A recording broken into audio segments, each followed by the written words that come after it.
Coming up on today's show, I can really summarize the lessons learned from running a sample in the 4 Ps: planning, purging, processing, and packaging.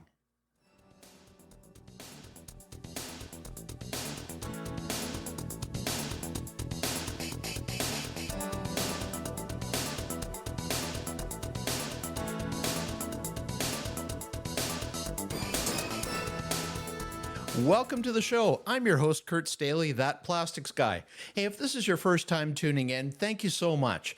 This is where I share my almost 4 decades of plastics industry experience with you. Today, I'm doing a case study review, but sometimes I'll have a guest or two on. I'll always educate, though, share stories, showcase innovative products, and discuss the topics and trends that affect our industry.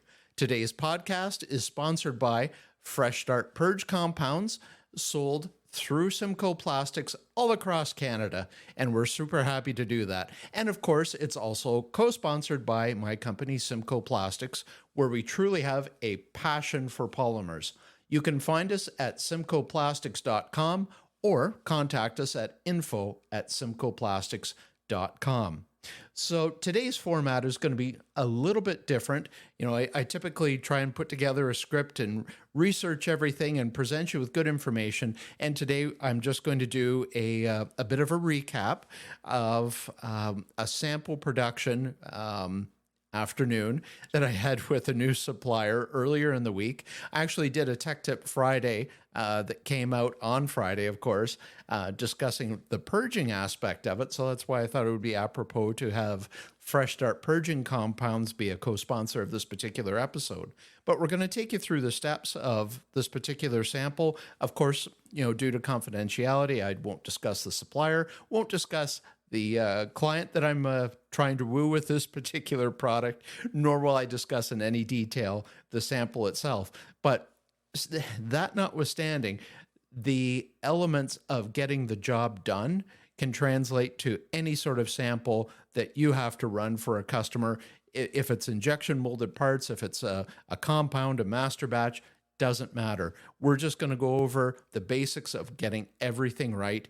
And I'm a firm believer in getting the basics right and repeating them time and time again to the point where they just become automatic, and you're setting yourself up for the best possible chances of success.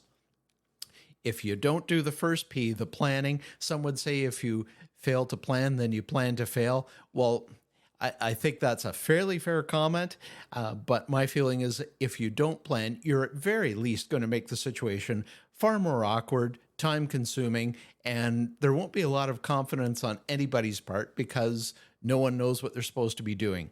In my opinion, people really like knowing what they have to do. It may sound somewhat obvious, but if you get a group of people together, on a shop floor, we're trying to run something and no one knows what's going on, it's going to be an unpleasant situation at best and disorganized at worst, I suppose. So for this particular sample, the planning element included a few things. We had a formulation for the sample, and we had to translate that formulation into, or scaling it up from what was basically a percentage of each of the ingredients to constitute the 100% of the sample, translating that into how much of the raw materials we would have to mix. And there was one constraint in this. One of the raw materials, we had a limited amount. So, this is quite frankly very basic math. We calculated how much we would, or how much product we could run based on the restricted supply of one of the elements in this particular material. And then we just calculated out the raw material requirements for the other elements of the product. And that wasn't a problem. We had plenty of that material available. So we weighed the ingredients and we proceeded to mix them. So the planning aspect, again, that was weighing the materials, understanding the formulation, understanding how much we could run based on the product or the ingredient that we had a limited quantity of that dictated how much we could use of everything else. Not a problem. That's pretty straightforward. So the next phase of the planning, though, understanding that we had to go and purge the line, and that was going to take some time, we had to calculate some time or plan for some time to mix the sample in a tumbler. So we did that, and while the line was being purged, the material was being tumble blended, and that's a great use of time. Do two things at once. When there isn't a conflict of resources, either electricity or equipment or personnel, why not? So that was really the conclusion of that element of the planning. Moving on, the next thing we had to do was purge the compounding line that we were running. And this is really what I talked about in my Tech Tip Friday that came out on Friday morning. I publish everything at the arbitrary time of 5 o'clock in the morning, but it went out, and this is really what I addressed, and I'll talk about it a little bit here too. This particular compounding line we were running, the last job that went through it was a black, and the product that we were running, it was an unpigmented sample. So we had to ensure no black specks, no nothing. It was going into a product that was white. So we had to keep our end of things very, very clean. So this is where the Fresh Start purging compound came in, and we used 2 bags of the purging compound on the extruder, basically just put it into the hopper. We brought the extruder up to the recommended temperature for this particular application, and proceeded to run the purge compound through the line. Now, the purge compound is based in polyethylene, and it's fantastic at pulling everything through the barrel and the screws. This comes out of the die plate on the extruder. I think the die plate, if I remember, had about 18 or 20 strands, something like that. I could be off. Doesn't really matter for this particular instance. But we were getting the strands coming out. They started pretty much as black, and then we could see, starting with the middle strands, they were coming out white. And, as you moved out to the edges, it was sort of darker gray to black. And then the next couple of strands came clear. Then the ones after that came clear, and so on, till we got pretty much to the edge. And we still had some difficulty, even with the purge compound, cleaning the utmost end strands. So we determined that worst case scenario, we would simply sacrifice the outside strands coming off when we were running the sample material, and that would simply be it. And in terms of preparing the line for mass production, it would probably be a better practice to take the die plate off and do a thorough cleaning and just get everything out of the edges of the die in that manner. So the next aspect that I wanted to talk about, and this ties into what I discussed again on the Tech Tip Friday, was creating a firewall between the purge compound and our sample. And we had to do this because I had quite explicit direction from the customer that we could not allow any contamination of the high density that the purge is based in into the linear low density polyethylene carrier of our master batch sample. And linear low density, that's very commonly used for colorant as well as functional master batches. So there's nothing, there's nothing unusual about that. And a purge compound and high density, well, nothing too unusual about that either. So we just had to deal with a method of separating the two. And quite frankly, the elegant solution and the simple solution was to simply pail in about 15 pounds, give or take, of granulated linear low density polyethylene. I was going to say unfilled, but just, the raw material. That went into the extruder. We ran that through. That chased out the purge. So that's creating our firewall between old and new. And during that process, we could certainly see when the polyethylene unfilled was coming through, because it has this sort of quasi-translucent appearance when it's hot coming out of the die. And it was looking very good and actually very clean. And we were getting even more of the black in the corners, the outer edges of the die. That was coming out too. So I was quite delighted to see that. We went through the 15 pounds, and we were then able to take the sample material out of the tumble blender and put that in the hopper of the extruder. And this leads us to the next. Well, I'll finish up the purging. Obviously, when the sample material came through the line, that quasi-translucent polyethylene, that was done, and we got into something that had this whitish appearance, and that was based on one of the ingredients in the sample formulation. So we knew we had transitioned successfully, and we gave it 30 seconds or so of running that white-ish sample, cut the strands, proceeded to strand the line, and start pelletizing. So that gets us into the processing. And what did we learn about the processing? Well, in terms of creating the sample, we used a granular 20 melt linear low density polyethylene. And granular can be a very effective means of facilitating a mix, but we learned that we can also use pellet. Now, we do that for a couple of reasons. A, we can cut the cost. Granular is a little more expensive. And when we introduced granular and pellet, it just improved the flow characteristics of the sample material. We were also able and determined it would be better to actually lower the temperature of the extruder line. I think probably, I'm going to say about 30 degrees Fahrenheit, give or take. And that promoted a better mix. And we actually got a better quality strand coming out of the die.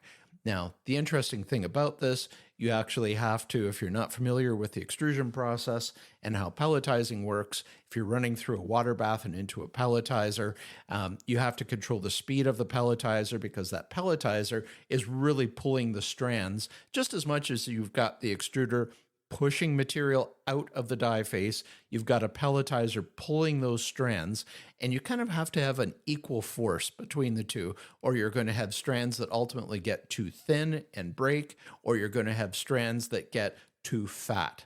As they come out of the die, there'll be some element of die swell. So that pelletizer really has to be working in complete unison with the speed of the extruder. And that can make it a little bit challenging to set up. But when you have the experience of years of running this type of equipment, you can correct for that in fairly short order. If you're using an underwater pelletizer, these systems basically cut the strands as soon as they come off of the die face, and you're only controlling the speed of the rotation of the cutting blade. That dictates the length of the pellet. You don't have to worry about adjusting a mechanism to pull the strand out. It never gets to that point. It's simply cut as soon as it comes off the die. But with a pelletizer, you have to have a speed that works in conjunction with the extruder.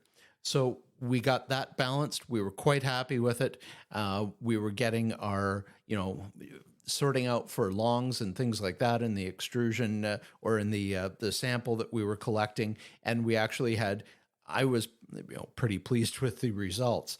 So our processing, we learned our data points for speed, for heat, how we get the speed of the extruder working in conjunction with the speed of the pelletizer. We made our notes on that, so we could repeat that. Hopefully this will be approved and we'll get a production order, and then we'll be back at it and scaling up. And, we have to make sure that we have all of our notes so we can use that as a base point at which to start. And I fully admit, if there's a production order here, we'll have a longer process or longer window of opportunity to dial in the process, make our fine tunes, if it's speed or temperature or whatever, and just make a better quality product. It could be very challenging trying to run a 50-pound sample on the size of extruder that we did. These extruders, once they're up and running, they don't particularly want to stop, and running a small amount through them is really challenging. So I'm super pleased with the quality of what we got out in light of that equipment used. So that brings me to the last P, the packaging. And what did we do? Well, packaging, I'm going to really lump that in with quality control. We went through the entire sample. We removed long strands, so miscuts, if you will. We removed those manually. We sorted for any potential off-color things, and we can do this in a sample. You get 3 or 4 guys together. We're all looking. We're being very careful, and that's fine. We'll do that. When we go to mass production, there'll be classifiers and other things that will basically look after that process, because you can't possibly sort through manually anything on mass production. That doesn't make sense in plastics. And if you've run an extruder, you know that what I'm talking about. If you're running something at 2,000-3,000 pounds an hour, you can't check that manually. For a 25 kilo sample, yes, you could check that manually, and that's just fine. So we have our packaging procedure. We know what we want to do to scale the production equipment to handle, a 10, 15, 20,000 pound order, which might very well be the case with this particular project. We know what we have to do for quality. We know what's acceptable and not acceptable, and that will be part of the production plan once we fully document everything. So that's really what I wanted to talk about. Plan your sample, purge your machine, document your process when you've got it locked in. And I understand with the sample, you may not have enough runtime to really document it. It's like doing downhill skiing on a small hill. 1 or 2 turns, you're at the bottom of the hill. Well, what did you learn? It's very challenging versus a longer hill where maybe you could ski for 5 or 10 minutes and get everything locked in and you're doing it right. But still, with processing, you start with temperatures and speeds that make sense based on your long-term knowledge of running your equipment, presuming you've got familiarity with the equipment. If you don't, it's, get an expert, get somebody involved who understands what they're doing with the equipment. It'll be well worth the investment, especially if you're running a sample to try and win new business. You want to present your best foot forward and get that expert help. So document your process, document your heats, document every setting on your machine, so you can use that as your starting point when you go into mass production. And then lastly, with packaging, for us, it was removing longs or fat pellets, whatever the case, anything that was not uniform, essentially. Those were removed, a final quality inspection, and packaging and delivery to the customer. If you're talking about injection molded parts, you're obviously going to have to pack things so parts don't get cosmetically damaged, or if there's delicate tabs, you don't want those to be broken off, of course. But those are the things that you have to consider. The 4 Ps: planning, purging, processing, and packaging. And if you plan, hopefully you will have successful trials, successful maybe PPAP if you're in automotive. Get the work done and keep that shop floor humming as it should. So that's all. And I want to thank you for tuning in for this particular episode, a little mini case study, actually maybe not so many at 18 minutes, but a case study nonetheless. I hope you learned a few things that you could take with you to the shop floor. And coming up in future episodes, I am planning to have a guest or 2 come on. I've got one fellow that I really want to have on who troubleshoots. That's his thing. He is really an expert, and I think you're going to enjoy that particular episode, and hopefully we'll have him on for the next one. So in the meantime, feel free to contact me through That Plastics Guy on LinkedIn. It's a group on LinkedIn. Let me know what you think of the show, and if you have questions, ask away. And if you have ideas for a show, please let me know, and I may consider using them. You can follow Simcoe Plastics on Facebook, Instagram, and YouTube, where I am posting my Tech Tip Fridays as well. And these podcasts, they're going on YouTube, not just on Apple, Spotify, and Google. You can also subscribe to our newsletter on the website. And of course, I'm on LinkedIn personally as well. And now, by the time this episode airs, you will have definitely received, if you're subscribing, you will have received our October newsletter. And again, hats off to Kim, who does the newsletters and all of my marketing collateral. She just does a great job. I'm just very, very blessed to have her on board. Until we talk again, thanks so much for joining me. Take care, and bye for now.